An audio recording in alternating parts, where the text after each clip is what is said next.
Live in Tel Aviv, Israel, on the heels of this war entering a new chapter, a new disturbing warning from the Pentagon. Intelligence shows Iranian-backed militias are ready to ramp up attacks against U.S. forces in the Middle East. I want to go now to CNN's Orrin Lieberman at the Pentagon. Orrin, this comes as 2 attack drones targeting a U.S. forces base in Syria were shot down today. What does this new intelligence tell us?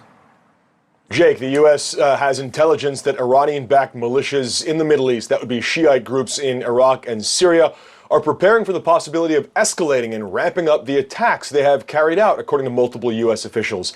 And this would be as Iran looks to take advantage of the situation and the conflict in Gaza between Israel and Hamas, also taking advantage of the anti-Israel and anti-U.S. sentiment growing across the region. Now, Iran backs these groups, funds these groups, and arms these groups. The question now, how direct is this support? Officials say it's not that Iran is necessarily saying go carry out these attacks, but according to the officials, it appears that Iran is encouraging them and doing nothing to stop them. A far more direct link than U.S. officials believe Iran had with the initial October 7th terror attack carried out by Hamas. In that case, U.S. officials said Iran was surprised by the attack. Here, there is no surprise. There is a much clearer link that the U.S. is seeing, and it comes, as you pointed out, with a number of attacks that have taken place against U.S. forces in Iraq and Syria on the U.S. positions there. It also comes as just several days ago, we saw the USS Carney, a destroyer in the Red Sea there, intercepting a number of drones and missiles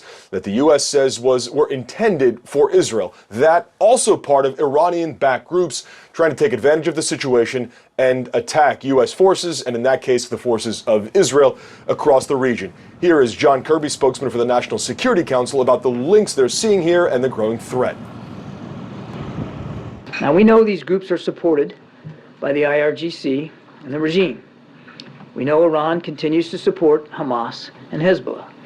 And we know that Iran is closely monitoring these events and in some cases actively facilitating these attacks and spurring on others who may want to exploit the conflict for their own good or for that of Iran. We know Iran's goal is to maintain some level of deniability here, but we're not going to allow them to do that. In the current situation, the U.S. sees a significant threat across the Middle East, also noting that that threat includes the possibility of attacks on U.S. forces, according to a senior military official speaking with reporters just a short time ago. So this is something the U.S. is watching very closely. In addition to all the steps it's taken to beef up force protection, including the addition of a Patriot battery and battalion to the region, as well as a THAAD air defense battery. So the U.S. taking these threats very seriously.